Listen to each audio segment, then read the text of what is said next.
മാതാവിനും തിരുക്കുമാരനും കോടാനുകോടി നന്ദി പറയുന്നു. ഞങ്ങൾക്ക് ഇവിടെ സാക്ഷ്യം പറയാൻ സാധിച്ചതിൽ വളരെയധികം നന്ദിയുണ്ട്. ഞങ്ങളിവിടെ വന്നത് 2025 ജനുവരി 13 ഞാനും മകളും കുടുംബമായിട്ടാണ് ഞങ്ങളിവിടെ വന്നത്. ഞാനും മകളും ഉടമ്പടി എടുക്കുകയും എൻ്റെ ഹസ്ബൻഡും എൻ്റെ മകൻ്റെ ഭാര്യയും ഇവിടെ ഇരുന്ന് പ്രാർത്ഥന കാണുകയും ചെയ്തു. ഞങ്ങളിവിടെ വരാനുണ്ടായ കാരണം എൻ്റെ ഹസ്ബൻഡിൻ്റെ പെങ്ങൾക്ക് കൃപാസനം പത്രം വായിക്കാൻ കിട്ടുകയുണ്ടായി. അപ്പോൾ ഞങ്ങളുടെ വീട്ടിലൊരു സങ്കടമുള്ളത്, ഞങ്ങളുടെ മക്കൾക്ക് മക്കളില്ല. മകളുടെ വിവാഹം കഴിഞ്ഞിട്ട് 8 വർഷമായി, മകൻ്റെ വിവാഹം കഴിഞ്ഞിട്ട് 4 വർഷമായി. ഞങ്ങൾ ഹിന്ദുക്കളാണ്. അങ്ങനെ ആ പത്രം വായിച്ചതിനാൽ ചേച്ചി പറഞ്ഞു എത്രയും പെട്ടെന്ന് പള്ളിയിൽ പോയി പ്രാർത്ഥിക്കാൻ പറഞ്ഞു. അങ്ങനെ ഞങ്ങൾ കുടുംബമായിട്ട് ഇവിടെ വന്നു. അന്ന് പ്രാർത്ഥിച്ചതിൻ്റെ ഫലമായിട്ട് ഉടമ്പടി എടുത്തത് 2025 ജനുവരി 13 പക്ഷേ ആദ്യത്തെ ഉടമ്പടി പുതുക്കി കഴിഞ്ഞപ്പോൾ മകൾ പ്രഗ്നൻ്റായി. ഞങ്ങൾക്ക് സന്തോഷമായി. രണ്ടാമത്തെ ഉടമ്പടി പുതുക്കി കഴിഞ്ഞപ്പോൾ മകൻ്റെ ഭാര്യ പ്രഗ്നൻ്റായി. ഭയങ്കര അതിശയായി. ഞങ്ങൾക്ക് സന്തോഷമുണ്ടായി. പക്ഷെ മകള് 2017 ജൂലൈ 10 വിവാഹം കഴിഞ്ഞതാണ്. 2018 അവൾ പ്രഗ്നൻ്റായി. 5.5 മാസമായപ്പോൾ യൂട്രസിന് സെർവിക്സ് 2.5 ഉള്ളൂ. അതിനാൽ ഇത് ഗർഭപാത്രം തുറന്നു പോരെയാണ്. 5.5 മാസമായപ്പോൾ രണ്ടാമത് 2019 പ്രഗ്നൻ്റായി. അപ്പോഴും അങ്ങനെ തന്നെ സംഭവിച്ചിട്ടുണ്ടായിരുന്നു. മൂന്നാമത് പ്രഗ്നൻ്റായി. ഇവിടെ വന്നതിന് ശേഷം ഞങ്ങൾ 5.5 മാസമായപ്പോൾ ഞങ്ങളുടെ വീട്ടിലുള്ള ആരും ഉറങ്ങിയിട്ടില്ല. കാരണം അതിനു മുമ്പുള്ള 5.5 മാസം ഞങ്ങൾക്ക് പ്രശ്നമുള്ളതായിരുന്നു. ഇവിടെ ഞാൻ വന്നു. 5.5 മാസമായപ്പോൾ ജോസഫ് അച്ഛനെ കണ്ടു. അപ്പോൾ ഇവൾ ബെഡ് റെസ്റ്റിലാണ്. 1-ാമത്തെ മാസം തുടങ്ങി ബെഡ് റെസ്റ്റാണ് പറഞ്ഞിരിക്കുന്നത്. വാഷ്റൂമിൽ പോകാൻ മാത്രമേ എഴുന്നേൽക്കണുള്ളൂ. കിടന്നുകൊണ്ട് തന്നെയാണ് ഭക്ഷണം കഴിക്കുന്നത്. അപ്പോൾ ഞാൻ ഒറ്റയ്ക്ക് ഇവളെ നോക്കേണ്ടതാണ്. എന്നാലും ഞാൻ ഒറ്റയ്ക്ക് ആശുപത്രിയിൽ അടുത്ത് തന്നെ ഞങ്ങൾ വീടെടുത്ത് വാടകയ്ക്ക് താമസിക്കുകയായിരുന്നു. പെട്ടെന്ന് ഹോസ്പിറ്റലിൽ എത്താൻ വേണ്ടിയിട്ട് അവിടെ നിന്ന് ഞാൻ ഒറ്റയ്ക്ക് ഇവിടെ വന്നു. അച്ഛനെ കണ്ട് സംസാരിച്ചപ്പോൾ ഇവളുടെ ഫോട്ടോ കാണണമെന്ന് പറഞ്ഞു. അങ്ങനെ മൊബൈലിൽ നിന്ന് ഒരു ഫോട്ടോ എടുത്ത് എൻ്റെ ഹസ്ബൻഡ് അയച്ചു തന്നു. ഞാൻ തൊട്ടടുത്ത് ഇവിടെ ഉള്ളൊരു കഫേയിൽ പോയി ഫോട്ടോ പ്രിൻ്റ് എടുത്ത് കൊണ്ടുവന്ന് അച്ഛനെ കാണിച്ചപ്പോൾ അച്ഛൻ വയറ്റത്ത് തൈലം പുരട്ടി പൂശിക്കൊണ്ട് എന്നോട് പോയിക്കൊള്ളാൻ പറഞ്ഞു. ഞങ്ങൾക്ക് സന്തോഷമായി. എന്തായാലും മാതാവിൻ്റെ അനുഗ്രഹമുണ്ട്. അല്ലാണ്ട് ഞങ്ങളിവിടെ വന്നപ്പോൾ തന്നെ ഇങ്ങനെ 2 പേരും പ്രഗ്നൻ്റ് ആവില്ലായിരുന്നല്ലോ. അങ്ങനെ ഞങ്ങൾക്ക് 5.5 മാസം കഴിഞ്ഞ് 6.5 മാസം കഴിഞ്ഞ് 7.5 മാസം കഴിഞ്ഞ് ഞങ്ങൾക്ക് ഓരോ ദിവസവും പ്രാർത്ഥിക്കുമ്പോൾ വയറ്റത്ത് കുരിശ് വരട്ടി ഈ തൈലം കൊണ്ട് കുരിശ് വരട്ടി ഞങ്ങൾ പ്രാർത്ഥിക്കും. പിന്നെ സ്കാനിങ്ങിന് പോകുമ്പോൾ ഞങ്ങൾ ഉപ്പ് കൊണ്ടുപോകും. സ്കാനിങ് റൂമിൽ ഉപ്പ് വിതറിയാണ് ഞങ്ങൾ സ്കാനിങ്ങിന് കയറണത്. കാരണം ഇനി എന്ത് പറയുമെന്ന് അറിയില്ലല്ലോ. പിന്നെ ഓരോ ദിവസങ്ങൾക്ക് ഓരോ പ്രശ്നങ്ങളുണ്ടാവും. സ്പോട്ടിങ്ങൊക്കെ ഉണ്ടാവും. അപ്പോഴൊക്കെ ഞങ്ങൾ 7 ദിവസം 9 ദിവസം എന്നും ഹോസ്പിറ്റലിൽ അഡ്മിറ്റ് ആവും. അപ്പോഴൊക്കെ കട്ടിലിൻ്റെ കാലിൻ്റെ 4 സൈഡിലും ഉപ്പൊക്കെ വിതറി മാതാവിനോട് സംരക്ഷിക്കാനായിട്ട് ഞങ്ങൾ ആവശ്യപ്പെടും. മാതാവ് അങ്ങനെ സംരക്ഷിക്കും.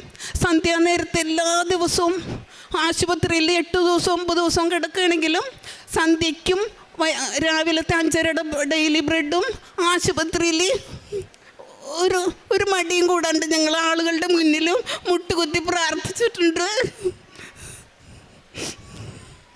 അങ്ങനെ 9 മാസം പൂർത്തീകരിച്ച് ഞങ്ങൾക്ക് നല്ലൊരു ആൺകുഞ്ഞിനെ, ദൈവത്തിൻ്റെ ഛായയിലുള്ളൊരു കുഞ്ഞാണിത്. ശരിക്കും ദൈവഛായയിലുള്ളൊരു കുഞ്ഞിനെ ഞങ്ങൾക്ക് തന്നു. മാതാവിനും തിരുക്കുമാരനും കോടാനുകോടി നന്ദി. അത് കഴിഞ്ഞ് ഞങ്ങളുടെ മകൻ്റെ ഭാര്യ, ഇത് മകൾക്ക് കുഞ്ഞുണ്ടായത് 2026 ഫെബ്രുവരി 25 ഈ മോൻ ജനിച്ചത്. 2026 മാർച്ച് 31 മകൻ്റെ ഭാര്യയും പ്രസവിച്ചു. അതും ഒരാൺകുഞ്ഞ് തന്നെയാണ്. 2 പേർക്കും ശരിക്കും കാലാവധി പൂർത്തീകരിച്ച് പൂർണ്ണ ആരോഗ്യമുള്ള കുഞ്ഞിനെ നൽകിയ മാതാവിനും തിരുക്കുമാരനും കോടാനുകോടി നന്ദി പറയുന്നു. തന്നെയല്ല, ആശുപത്രിയിൽ പ്രസവിക്കുന്ന ഓരോ കുഞ്ഞുങ്ങളും എല്ലാവരും ട്രീറ്റ്മെൻറ്റ് എടുത്തിട്ടാണ് അവിടെ വന്നു ചികിത്സിക്കുന്നത്. എല്ലാവരും തൂക്കം കുറഞ്ഞ കുഞ്ഞുങ്ങളാണ് മിക്കതും ജനിക്കണത്. ഞങ്ങൾക്കറിയാം, ഞങ്ങൾ ചുറ്റുവട്ടത്തുള്ള ഞങ്ങളുടെ അപ്പാർട്ട്മെൻറ്റിലുള്ള എല്ലാവരും ഞങ്ങൾ കാണുന്നതാണ്. തൊട്ടടുത്ത റൂമിലുള്ളവർ ഈ പ്രസവിച്ച് കഴിയുമ്പോൾ ഉടൻ തന്നെ കുഞ്ഞിനെ NICUയിലോട്ടാണ് കൊണ്ടുപോകുന്നത്. ഇതൊക്കെ കണ്ടപ്പോൾ ഞങ്ങൾ ഡെയിലി മാതാവിനോട് പ്രാർത്ഥിക്കും, ഞങ്ങളുടെ കുഞ്ഞിനെ NICUയിലോട്ട് കൊണ്ടുപോകരുത്. പ്രാർത്ഥിച്ചതിൻ്റെ ഫലമായിട്ട് ഞങ്ങൾക്ക് 2 കുഞ്ഞുങ്ങളെയും അന്ന് തന്നെ ഞങ്ങളുടെ റൂമിൽ കിട്ടുകയുണ്ടായി.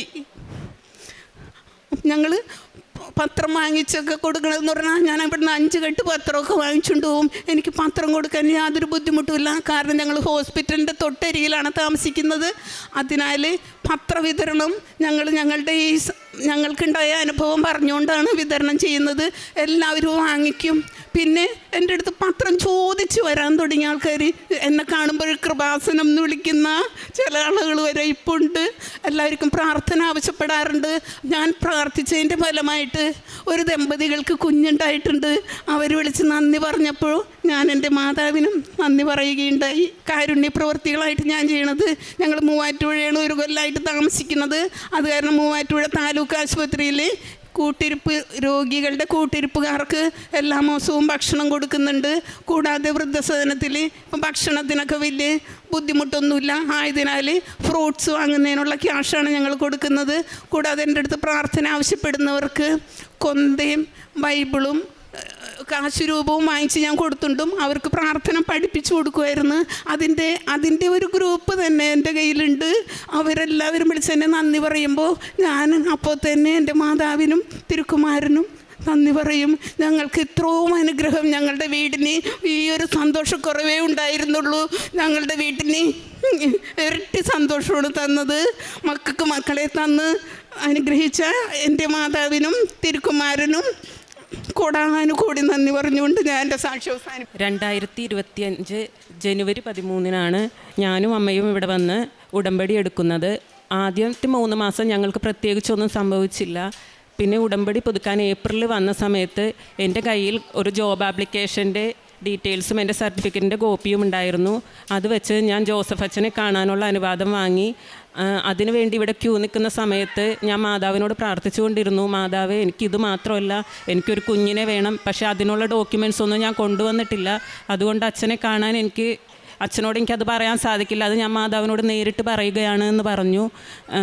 എന്നാൽ എൻ്റെ കൂടെ എത്തി അച്ഛനെ കാണുന്ന സമയത്ത് അച്ഛൻ എന്നോട് ചോദിച്ചത്, ജോലിയില്ലല്ലേ, കുട്ടികൾ എത്രണ്ണുണ്ട് എന്നാണ് ചോദിച്ചത്. അപ്പം ഞാൻ പറഞ്ഞു കുട്ടികളില്ല എന്ന് പറഞ്ഞു. അതെന്താ എന്നോട് പറയാഞ്ഞെന്ന് ചോദിച്ചു. അപ്പം ഞാൻ ഡോക്യുമെൻറ്റ്സ് ഒന്നും ഇല്ലാത്തതുകൊണ്ടാണ് പറയാഞ്ഞെന്ന് പറഞ്ഞു. അപ്പോൾ എനിക്ക് ഭയങ്കര അത്ഭുതം തോന്നി. ഞാൻ ജോലിക്ക് വേണ്ടി പറഞ്ഞപ്പോഴും എൻ്റെ മനസ്സിലുള്ള ആഗ്രഹം അച്ഛൻ എങ്ങനെ മനസ്സിലാക്കിയെന്ന് എനിക്കറിയില്ല. അച്ഛൻ കുട്ടിക്ക് വേണ്ടിയും ജോലിക്ക് വേണ്ടിയും പ്രാർത്ഥിച്ചു. എന്നോട് പറഞ്ഞു വന്ന് സാക്ഷ്യം പറയണമെന്ന്. എനിക്ക് ആ സമയത്ത് തന്നെ എനിക്ക് വളരെ പോസിറ്റീവായിട്ട് തോന്നി. അത് കഴിഞ്ഞ് 2 മാസം കഴിഞ്ഞപ്പോഴാണ് ഞാൻ പ്രഗ്നൻ്റ് ആവുന്നത്. അതും ആദ്യം സ്കാൻ ചെയ്തപ്പോൾ കുഴപ്പമില്ലായിരുന്നു. 2ാമത്തെ സ്കാനിങ് ആയപ്പോഴേക്കും കുട്ടിക്ക് ഹാർട്ട് ബീറ്റോ കാർഡിയാക് ആക്ടിവിറ്റി ഒന്നും ഉണ്ടായിരുന്നില്ല. അപ്പോൾ ഡോക്ടർ പറഞ്ഞു 10 days വെയിറ്റ് ചെയ്യാം, വെയിറ്റ് ചെയ്തിട്ട് ശരിയായില്ലെങ്കിൽ ഇത് കളയേണ്ടി വരും എന്ന് പറഞ്ഞതാണ്. ആ സമയത്ത് ഉടമ്പടി പുതുക്കേണ്ട ടൈം ആയിട്ടുണ്ടായിരുന്നു. പക്ഷേ എനിക്ക് ബെഡ് റെസ്റ്റ് ആയതുകൊണ്ട് വരാൻ സാധിച്ചില്ല. അമ്മ വന്ന് ഉടമ്പടി പുതുക്കി. അന്ന് അമ്മയ്ക്ക് ഇവിടെ പ്രദക്ഷിണത്തിൻ്റെ സമയത്ത് മാതാവിൻ്റെ രൂപം കയ്യിൽ കിട്ടി. ഞാനത് ലൈവ് യൂട്യൂബിൽ കണ്ടുകൊണ്ടിരിക്കുകയായിരുന്നു. എനിക്ക് അന്നേരത്തെ അത്ഭുതമായി, മാതാവിൻ്റെ രൂപം എൻ്റെ അമ്മയുടെ കയ്യിലിരിക്കുന്നു. അങ്ങനെയാണെങ്കിൽ ഈ കുഞ്ഞിന് ഹാർട്ട് ബീറ്റ് വന്നിട്ടുണ്ടാവുമെന്ന് ഞാൻ വിചാരിച്ചു. അതുപോലെ തന്നെ സ്കാനിങ്ങിന് ഞാൻ കാശ് രൂപവും ഉപ്പും എല്ലാമായിട്ടാണ് കയറിയത്. വിശ്വാസ പ്രമാണം ചൊല്ലിയാണ് ഞാൻ സ്കാനിങ് റൂമിൽ കിടന്നത്. ആ സമയത്ത് കുഞ്ഞിന് ഹാർട്ട് ബീറ്റ് ഡോക്ടറിനെ കേൾപ്പിച്ചപ്പോൾ ഞാൻ കരഞ്ഞു പോയി. ഇത് മാതാവ് തന്ന കുഞ്ഞാണെന്ന് എനിക്കപ്പം മനസ്സിലായി. ഡോക്ടറും പറഞ്ഞു ഈ കുഞ്ഞിനെ കിട്ടേണ്ടതായിരുന്നില്ല, പക്ഷേ ഇപ്പോൾ കുഞ്ഞിൻ്റെ ഗ്രോത്ത് ഓക്കെയാണ്, ഇത് മുന്നോട്ട് പൊക്കോളും എന്ന് പറഞ്ഞു. അതിനുശേഷം പ്രഗ്നൻസി മുന്നോട്ട് പോയി. അന്ന് മുതൽ ഞാൻ ഡെയിലി പ്രാർത്ഥിക്കുമായിരുന്നു. ജപമാല ചൊല്ലാൻ പഠിച്ചതും ഞാൻ ആ സമയത്താണ്. എന്നിട്ട് ഡെയിലി പ്രാർത്ഥിക്കുമ്പോൾ ഞാൻ പറയും, ഇത് മാതാവ് തന്ന കുഞ്ഞാണ്, എൻ്റെ ഗർഭപാത്രത്തിന് കുഞ്ഞിനെ ചുമക്കാനുള്ള കഴിവില്ല, അതുകൊണ്ട് 9 മാസം പൂർത്തിയാക്കി മാതാവ് എനിക്കൊരു കുഞ്ഞിനെ തരണം എന്ന് ഞാൻ പ്രാർത്ഥിച്ചു. ഞാൻ ഡേറ്റ് ഇട്ടാണ് പ്രാർത്ഥിച്ചത്. ഫെബ്രുവരി 23 ശേഷം മാത്രമേ എനിക്കൊരു വേദനയോ എന്താണെങ്കിലും വരാൻ പാടുള്ളൂ എന്ന് ഞാൻ പ്രാർത്ഥിച്ചിരുന്നു. തൈലം ഡെയിലി വയറിൽ കുരിശ് വരച്ച് പ്രാർത്ഥിക്കുമായിരുന്നു. അതുപോലെ ഞാൻ കിടക്കുന്നതിന് ചുറ്റും ഏറ്റവും അമ്മ ഉപ്പ് വെതറായിരുന്നു. അങ്ങനെ പ്രാർത്ഥിച്ചതിൻ്റെ ഫലമായിട്ട് ഫെബ്രുവരി 23 ശേഷം ഞാൻ പ്രാർത്ഥിച്ചു. ഫെബ്രുവരി 25 എനിക്ക് ഒരു മോനെ ലഭിച്ചത്. ഇത് മാതാവ് തന്നെ തന്ന കുഞ്ഞാണ്. എന്ന് ഈ അനുഗ്രഹം ഞങ്ങളുടെ കുടുംബത്തിനോടൊപ്പം ഉണ്ടാവണം. മാതാവിനും തിരുകുമാരനും കോടാനുകോടി നന്ദി. വെളിപാട് 21:4 അവിടുന്ന് അവരുടെ മിഴികളിൽ നിന്ന് കണ്ണീർ തുടച്ചു നീക്കും. ഇനി മരണം ഉണ്ടായിരിക്കുകയില്ല. ഇനിമേൽ ദുഃഖമോ മുറവിളിയോ വേദനയോ ഉണ്ടാവുകയില്ല. പഴയതെല്ലാം കടന്നുപോയി. ലസിത എന്ന ഈ അമ്മയും മകളും കുഞ്ഞും തീർത്താൽ തീരാത്ത കടപ്പാടോടെ ഹൃദയം നിറഞ്ഞ നന്ദിയോടെ കൃപാസന മാതാവിൻ്റെ തിരുനടയിൽ വലിയ സന്തോഷത്തോടു കൂടി നന്ദി പറയുകയാണ്. കുടുംബം ഈ അൾത്താരയിലേക്ക് കടന്നു വന്ന സാഹചര്യം അമ്മ സൂചിപ്പിച്ചു. 2 മക്കളും വിവാഹിതരായി. ഒരാൾ 8 വർഷം, ഒരാൾ 4 വർഷം. 2 പേർക്കും മക്കളില്ല. ഏറെ ക്ലേശകാലത്തിലൂടെ കടന്നു പോകുന്നു. അതൊരു കണ്ണീരായി കുടുംബത്തിൽ അവശേഷിക്കുന്നു. ഇടയ്ക്ക് ക്യാരിയിങ് ആകുമെങ്കിലും അത് മിസ്കാരേജ് ആവുന്നു. അങ്ങനെയുള്ള പ്രതീക്ഷകളും നിരാശകളും വീടിനകത്ത് നിരന്തരം മാറി കയറി ഇറങ്ങി പോകുന്നതിൻ്റെ വലിയൊരു പ്രതിസന്ധിയിലാണ് ഈ കുടുംബം അമ്മ മാതാവിൻ്റെ അരികിൽ വന്ന് ഉടമ്പടി എടുക്കുന്നത്. അമ്മ പറഞ്ഞു, ഉടമ്പടി എടുത്ത് അല്പ ദിവസങ്ങൾ കഴിയുമ്പോൾ മുതൽ വീടിനകത്ത് സന്തോഷങ്ങൾ മാത്രമേ ഉള്ളൂ. അമ്മ മാതാവ് നിയോഗം ഏറ്റെടുത്തത് ജോസഫ് അച്ഛൻ ജോലിക്ക് വേണ്ടി പ്രാർത്ഥിക്കുവാൻ ഡോക്യുമെൻ്റ് കൊടുക്കുമ്പോൾ തിരികെ വന്ന് മക്കൾ എത്രയുണ്ടെന്ന് ചോദിക്കുകയും കുഞ്ഞില്ല എന്നറിയുമ്പോൾ ആ നിയോഗം കൂടി ചേർത്ത് പ്രാർത്ഥിച്ച് മകളെ ആശീർവദിച്ച് സാക്ഷ്യപ്പെടുത്തണമെന്ന് പറഞ്ഞ് തിരിച്ചയക്കുന്നത്.